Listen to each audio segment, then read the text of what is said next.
अगर power series converse करती है ये मोड एक्स लेस देन सी के लिए और मोड एक्स ग्रेटर देन सी के लिए डाइवर्स करती है, तो इसका मतलब ये हो जाता है कि यहाँ पर जो सी कहा गया है वो एक तरह से रेडियस ऑफ कन्वर्जेंस है। और इस रेडियस ऑफ कन्वर्जेंस की हमें correct up to 3 decimal place value बतानी होगी। लेकिन जो यहाँ पर सीरीज का फॉर्मेट दे रखा है n factorial upon n raise to the power n x raise to the power 2n, जब भी आपको फैक्टोरियल फंक्शन अपीयर हो आप कोशिश करें उसमें रेशियो टेस्ट अप्लाई करने की, क्योंकि उसमें इजीली से हम radius of convergence find out कर लेते हैं।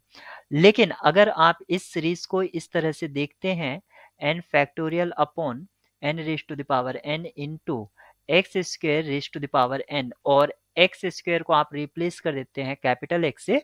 तो यहाँ पर ये हो जाएगा summation n factorial upon n raise to the power n x raise to the power n। अब ये हमें कुछ इस तरह से दिख रहा है समेसन un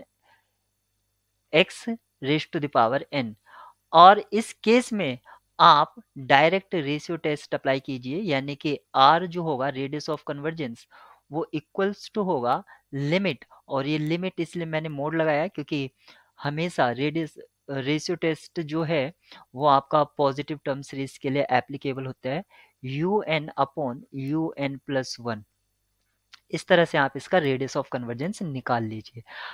अगर किसी भी तरह का स्पेशल फॉर्मेट मतलब स्टैंडर्ड फॉर्मेट में नहीं दे रखा है तो आप एंटायर टर्म को यूएन मानो। जैसे कि मैं यहाँ पर जो यूएन मान लेता हूँ इसको summation n factorial upon n raise to the power n x raise to the power 2n, इस कंप्लीट को मैं यूएन मान लेता हूँ।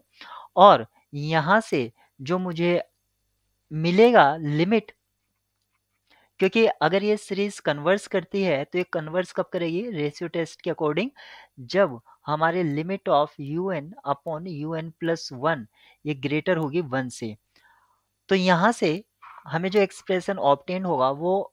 x के टर्म में होगा, और x के टर्म में जब आपको एक एक्सप्रेशन ऑब्टेन होगा या कंडीशन ऑब्टेन होगी वहां से आप इजिली रेडियस ऑफ कन्वर्जेंस निकाल सकते हैं।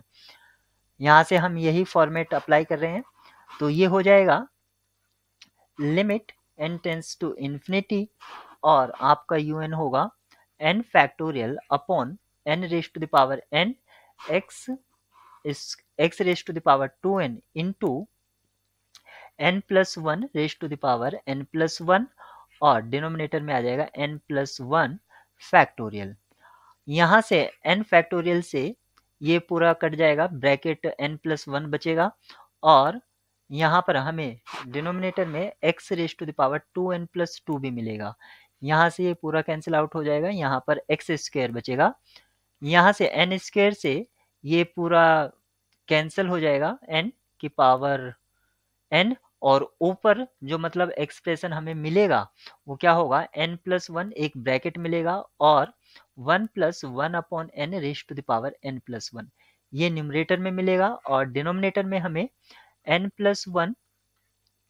और x raise to the power two. n plus one से n plus one cancel out हो जाता है, और यहाँ पर ये एक्सप्रेशन आप देख सकते हैं one plus zero raise to the power infinity या one raise to the power infinity type का हमें ये फॉर्मेट मिल रहा है। इस केस में हमारी जो लिमिट होती है वो किस तरह से निकालते हैं, e raise to the power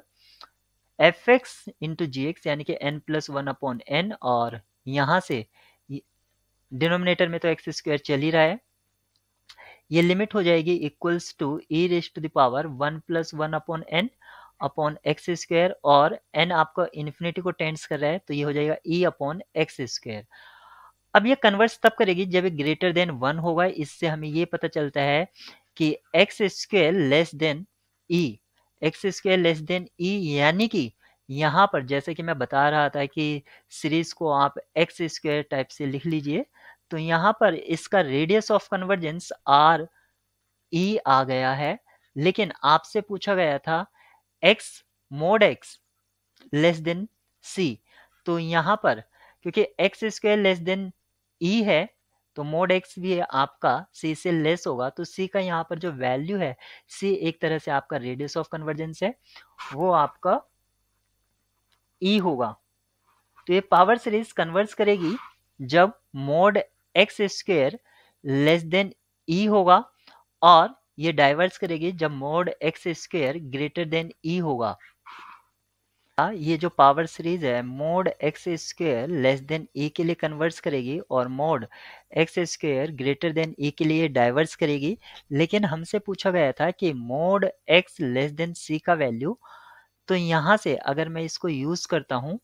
तो mod X square less than E, और ई की जो वैल्यू होती है अप्रोक्सीमेट 2.718 ये होती है। यहाँ से अगर मैं इसको mod X less than square root of, क्योंकि मोड फंक्शन है वो हमेशा पॉजिटिव वैल्यू देगा, तो आप स्क्वेयर को आउटसाइड भी ले सकते हैं। तो मोड एक्स स्क्वेयर